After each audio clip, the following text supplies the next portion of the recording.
Quisiera que el hermano diera un poco más voz porque me encuentro un poco... Tenéis que ver, hermanos, que dice la Biblia: por gracia sois salvos por medio de la fe. No por obras para que nadie se gloríe. No son nuestros esfuerzos, no son nuestros cánticos, nuestras oraciones, nuestras predicas o cualquier otra cosa que pudiéramos hacer que nos hace aptos. Solo hay una forma, es la fe. La fe. Y la fe dice por medio de la gracia. La gracia, conjunto con la fe, abre la mano de Dios. La fe, hermanos, mueve la mano de Dios. La incredulidad paraliza la mano de Dios. Eso siempre lo creemos. Por eso yo, mientras administro la palabra, yo creo que Dios puede obrar.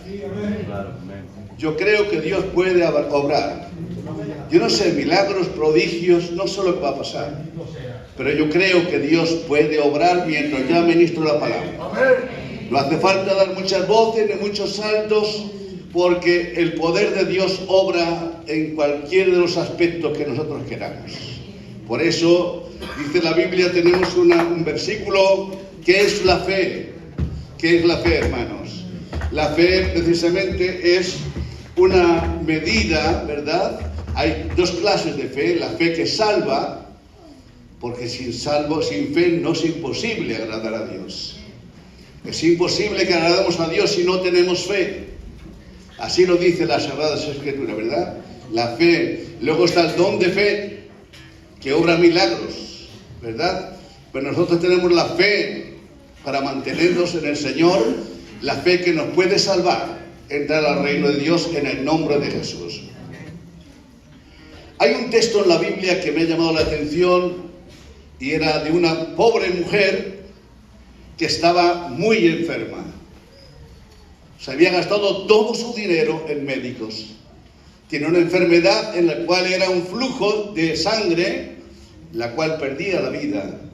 Cada día, no sabemos cuánto dinero poseía esta mujer, pero lo cierto es que se gastó todo lo que tenía.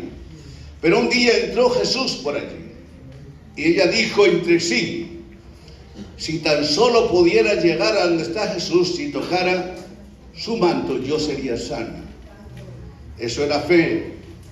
No sabemos cómo se abrió el camino hasta ella, porque Jesús siempre estaba rodeado de gente. Pero la fe rompe los impedimentos, remueve los obstáculos que hubiera, y se acercó a Jesús. Mientras se acercaba a Jesús, su corazón latía con prontitud. Cada vez la respiración posiblemente se le entrecortaba, hasta que llegó hasta donde estaba Jesús. Y se agachó hacia abajo y tocó el borde de su manto. E inmediatamente que tocó el borde de su manto, el poder salió de Dios. ¿Qué obró esto prodigio? La fe que tenía esta mujer. La fe que tenía esta mujer. Y dice: ¿quién me ha tocado? Señor Maestro, la multitud te oprime y dices: ¿quién te ha tocado? Y dijo: sí, porque alguien me ha tocado con fe. Y eso, que de mí salga el poder y la virtud para sanar. Yo creo que hoy tenemos fe para recibir milagros de Dios. Yo creo que la iglesia de Filadelfia es una iglesia que es pentecostal. El otro día nos instaba el pastor con mucha fuerza en que debemos de activar los dones espirituales. Y no le falta mucha razón. Es cierto que hablar en lenguas se tiene que hacer de una forma privada en nuestra oración particular. Creo que es un momento bueno que cuando oramos, no solamente oremos con el intelecto, sino también una lengua extraña. Posiblemente hasta aquí hablamos todas lenguas, posiblemente nos es un desorden. Pero la oración en casa, cuando te pones de rodillas, ora con el intelecto, pero también obra en lenguas, porque no sabe lo que hablas. Y mientras tú estás hablando en lenguas, algo está moviéndose dentro de tu interior. Algo está pasando. Y a medida que hablas en lenguas, cada vez tienes más fuerza y te sientes más espiritual. Porque la lengua, dice, el que habla en lenguas a sí mismo se edifica. se edifica a sí mismo.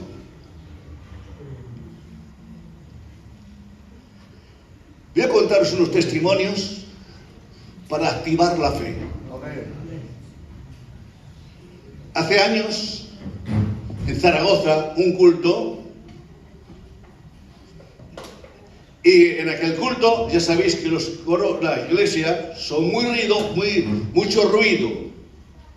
Y para allí pasó un coche, ¿verdad?, de un alto personaje militar, si era un capitán, un teniente coronel, un grado muy elevado. Y con su coche pasó por unas calles de Zaragoza y oyó los cánticos. Y dijo: ¿qué es ese ruido en medio de la ciudad? No lo entiendo. Dice: son una iglesia de gitanos que están ahí. ¿Qué hacen ahí? Alabar a Dios. Dice: ¿y no los llevan presos a todos? ¿Cómo permiten que ahí exista eso? Inmediatamente hay que paralizar esa situación. Es un desorden. Y con esta queja se marchó para su casa. Pero cuando llegó a su casa, se puso muy enfermo. Se puso muy malo. Y llegó a su casa y, poniéndose tan malo, le llevaron corriendo al médico y dijeron: hombre, tiene usted una enfermedad incurable. Se ha despertado usted de una enfermedad terrible. Él le ha metido en la habitación un día y otro día y no mejoraba. Y cuando estaba en su momento más crítico, una visión que ve de Dios. Le habla Dios y le dice el Señor: en la iglesia que tú pasaste el otro día, que te burlaste de ellos, hay allí un gitanito que va a orar por ti para que recibes sanidad.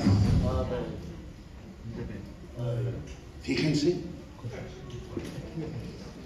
Llama a su alto mando y dice a estos a su gente que lleva: vete a la iglesia y tráeme el gitano.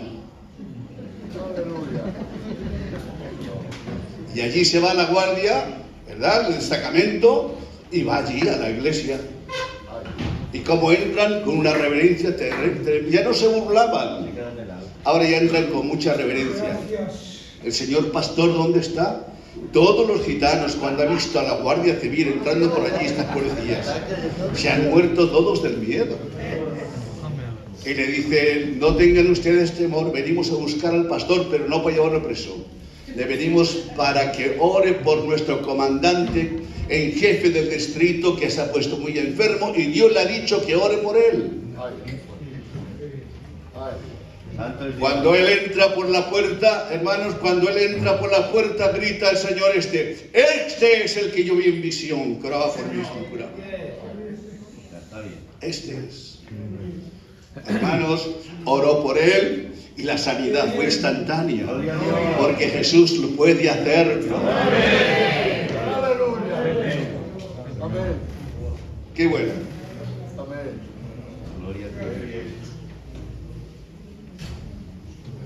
Pero no siempre Dios cura.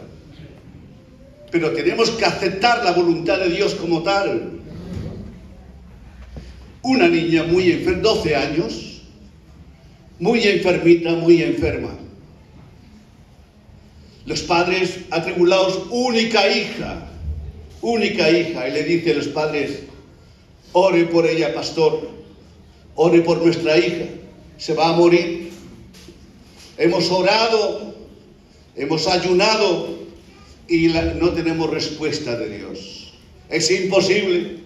Y dice el pastor, se mete en su casa, encierra en su habitación y se pone a orar. Un día, 2 días, 3 días, 4 días, 5, una semana. Y le dice el Señor: no voy a sanar a la niña porque yo me la voy a llevar para el cielo, pero a ti te mostraré lo que jamás nadie ha visto. Y cuando llegó al hospital, la niña ya estaba a punto de perecer, de verse. Entonces, cuando el pastor entra, los padres salen de la habitación, entra el pastor para adentro e inmediatamente ve que, como si el cielo de la habitación, el techo se rompiera, Allí aparecen inmediatamente dos ángeles terriblemente negros vestidos hacia abajo, hacia el cuerpo de la niña para rescatar su alma. Y le dice el pastor: Señor, no lo permitas, repréndelos. Inmediatamente dos ángeles bajaron resplandecientes hacia el cuerpo de la niña, cogieron el alma de la niña y se lo llevaron para el cielo así. Y la niña, sonriendo con una sonrisa, se fue para el cielo con Jesús. Y esto es lo que pasa, hermanos. Cuando una persona fallece, gloria al Señor, los ángeles la llevan al seno de Abraham, a la gloria de Dios. Y debemos de creer esto porque esos son testimonios que pasan en el nombre del Señor Jesús. Otro testimonio maravilloso. Un hombre inconverso que va a la mili. Y le llevan a la mili, ¿verdad, hermanos? Le llevan a la mili y esta persona dice: yo voy, pero no voy a disparar tiros porque soy cristiano. Se lo llevan a la mili, hermanos, y van, le mandan a un lugar de reconocimiento con los enemigos, y entonces inmediatamente allí, inmediatamente en aquel lugar, aparecen los enemigos, empiezan a dispararle. Inmediatamente el cristiano cae al suelo con un impacto de bala en el corazón y cae muerto. El otro se esconde y se refugia. Hermanos, los otros se marchan e inmediatamente el cristiano se levanta. Dice: ¿pero no te habían matado? Dice: no. Mira, en su guerrera había un Nuevo Testamento y la bala había traspasado los libros, los evangelios según San Mateo, San Juan, San Lucas, todo, la bala, y apuntaba al Salmo 91, aleluya, que dice: caerán a tu lado 1000 y 10.000 a tu diestra y a ti no llegarán. Bueno, gloria a Dios. Ese hombre cayó al suelo y dijo: yo no me levanto de aquí hasta que ese Dios que ha hecho ese milagro no me lo encuentre. Y allí, postrado en ese campo, se entregó de rodillas al Señor y orando allí, se manifestó y le dijo a él: siento a Dios en mi corazón ahora que ha entrado en mi alma. Cuando Dios Jesucristo entra en el corazón, se siente. Amén. Se nota. Cuando entra una religión no pasa nada. Es una creencia que te lava la cabeza. Pero cuando entra Jesús al corazón, qué extraordinario, qué maravilloso. Cómo cambia las vidas, la mirada, el corazón, los sentimientos, cambia todo. Porque Jesús es el único que puede transformar la vida del ser humano. No hay absolutamente nadie que pueda hacerlo. Gloria al nombre del Señor. Digan aleluya. Digan amén. Gloria al nombre del Señor. Todos conocéis a mi hermano Pedro, ha sido un evangelista, uno de los buenos de Filadelfia, uno de que ha levantado mucha obra. Se fue levantando aquí en Santander, ¿verdad? Estuvo como pastor, con él se formó la iglesia de Santander en la calle Garmendia, ¿verdad? Luego la familia de Motos lo llevaron a Valencia a predicar el evangelio allí en Torrente, y él levantó allí una iglesia. Pero los prodigios y los milagros le seguían donde iba. Y vino un gitano de Ciudad Real en un taxi viendo que allí había una gran campaña. Y le tocaba ministrar al Pedro la palabra de Dios. Y este gitano estaba paralítico con la silla de ruedas en medio del pasillo. Y en el medio del mensaje se para y se baja del púlpito y le dice: anda en el nombre de Jesucristo. Y le puso las manos y esa persona empezó a correr por todo el pasillo glorificando y alabando el nombre del Señor. Dios puede hacerlo hoy. Dios vive hoy. El Señor Jesús puede tocar nuestras vidas y transformarnos. La religión no salva, pero Jesús sí salva. Bueno, gloria al nombre del Señor. Gloria a Dios. Miren, hermanos, mi hermano Pedro, tengo que hablar mucho de él, se fue a Villacajón, a Gijón, a un poblado de portugueses a predicar allí, y se hizo una chabola, tenía uno solo hijo, era primero hace muchísimos años, y se fue a predicar allí. Y se hizo una chabola él de cartones, y se lo hizo. El niño pequeño que tenía no tenía dinero, de vez en cuando tomaba un biberón, pero le ponía agua caliente porque no tenía para comer. No había nada.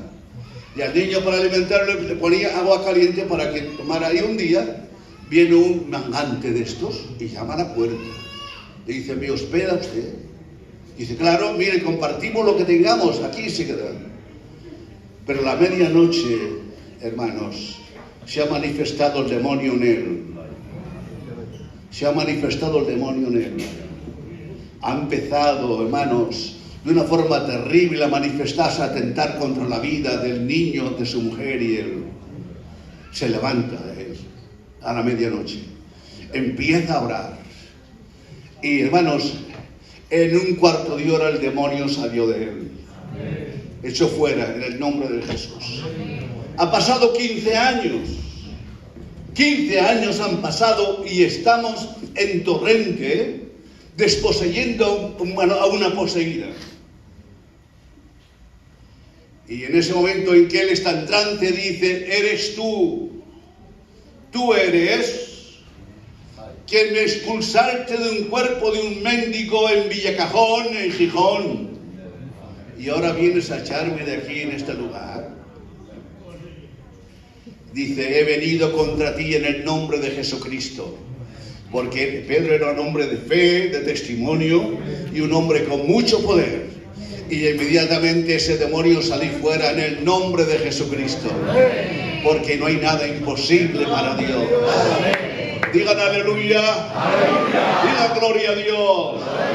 Digan amén. Jesús puede hacerlo, hermanos. Nada imposible para Él. Solo necesitamos fe en Él. Fe que puede obrar Dios. En el nombre de Jesucristo. Amén. Me encontraba aquí en Santander, uno de mis lugares de pastorear. Venía de vez en cuando a Santander porque esta es mi tierra. A veces no tenía ni casa para vivir. No tenía. A veces me metí en una casa, que lo cuento además, me metí en una casa de ocupa, porque no tenía. Me metí en una casa de ocupa. Y vino el Señor y dijo, ¿qué haces tú aquí? Le digo, mire, no tengo donde vivir, póngame esto una renta y me quedo. Dice, sí, no te pongo renta, quédate cuando quieras y para ti la casa. Es para ti, tú, para ti. Cuando la tiren, te vas y punto, vale, pues perfecto. Pero la casa pelada de mala manera. Y me voy a un señor y digo, mira amigo, que no tengo muebles. Dice, no te preocupes, te pongo ahora mismo muebles. Y me puso la casa amueblada hasta el último. Y digo, Señor, pues ahora me voy a Cueto a predicar. Yo antes iba por las noches a orar, ahora yo no, que soy viejito. El Cachi y yo hemos sido compañeros cuando era pastor, con una niña que era del Miguelón, que con un coche íbamos a orar fuera, y las profecías y las revelaciones y las visiones siempre estaban allí al día, porque eran manifestaciones de Dios maravillosas. Hoy ya no tenemos visiones, hoy ya no tenemos revelaciones. Hoy no se hablan lenguas tampoco, hoy tampoco interpretaciones, pero es un arma importantísima que edifica nuestra fe y debemos de volver a esos principios en el nombre del Señor Jesucristo. Es extraordinario y maravilloso. Miren, hermanos, y allí yo un día llorando voy a la casa de los portugueses y digo, ¿qué hago aquí yo si no hago nada? Digo, mañana me pongo aquí y levanto una caseta para predicarles. Y allí, al día siguiente, he cogido 4 tablas y he puesto una caseta para predicar a los portugueses. Ahora yo me he comprado unas botas de esas de goma, porque los barrizales eran imposibles. Y para atrás, para adelante, me he traído a todos los portugueses y portuguesas allí ahora. Y los he centrado todo. Cultos de gloria. Jamás he tenido tanta gloria como en este lugar. Una de las veces, hermanos, se ha manifestado Dios. Había una chica portuguesa joven, hermanos. Yo estoy dirigiendo en el púlpito así la reunión y veo que se acerca a mí y era una chica de 17, 18 años. Ha empezado a envejecer. Ha empezado a envejecer. Se ha empezado a arrastrar los pies, hermanos.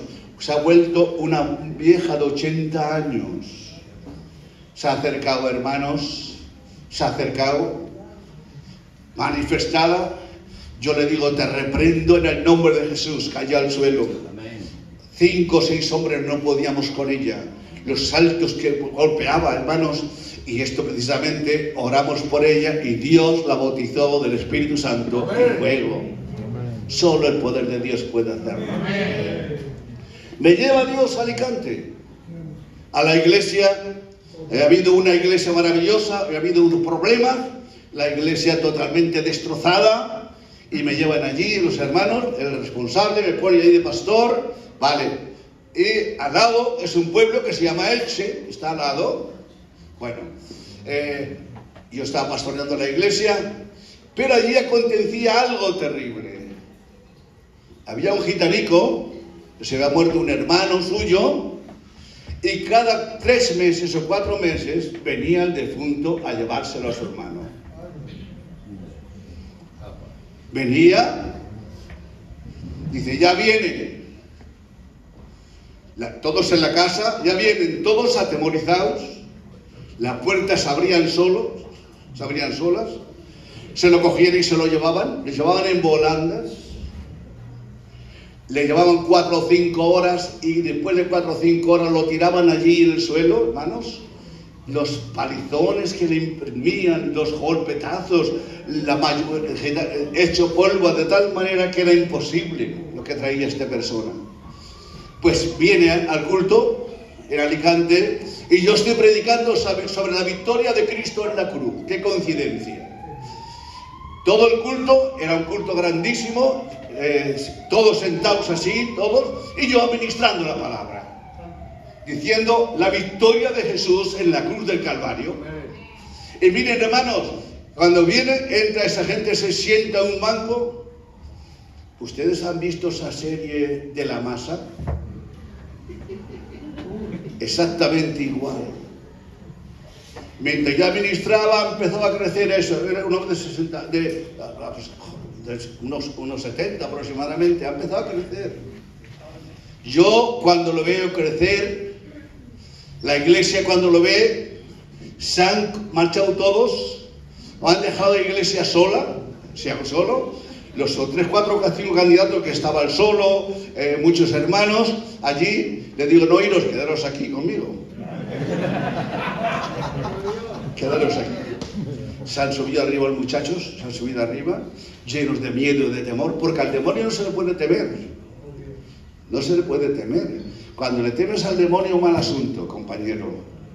Al demonio hay que reprenderle y echarle fuera en el nombre de Jesús de Nazaret. Se viene hacia mí con los ojos sangretados, con las manos ya fuera de serie. Ahora digo yo, en contar que me coja, me despedaza. Dice, pero algo se levantó de mí y dice, no puede ser, él no puede contra mí. Yo puedo contra él en el nombre del Señor Jesucristo. Amén. Cuando viene y ya está cerca del púlpito, le digo, te ato en el nombre de Jesucristo.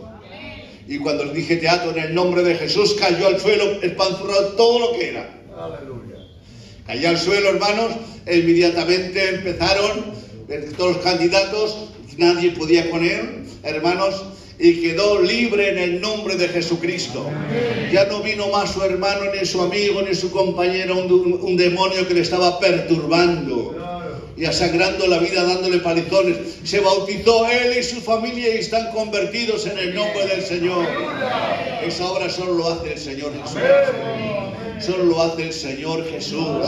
Por esto, hermanos, debemos de creer en los milagros. Gloria al nombre del Señor. Debemos de creer en los milagros, porque Dios puede obrar milagros. Por eso yo quiero invitar a la iglesia a hacer una cosa extraordinaria. Quisiera que se pusieran en pie un instante, por favor, hermanos, y quisiera, con el permiso del pastor y de los ministerios, hacer un culto un poco de acercamiento a Dios. Vamos a apagar algunas luces, que estemos más en un ambiente más espiritual, y vamos a cantar un corito o dos. Y levanta sus manos mientras Dios obra en esta reunión. Porque yo sé que Dios va a obrar en esta reunión poderosamente. Yo sé que Dios va a librar muchas vidas en el nombre de Jesús.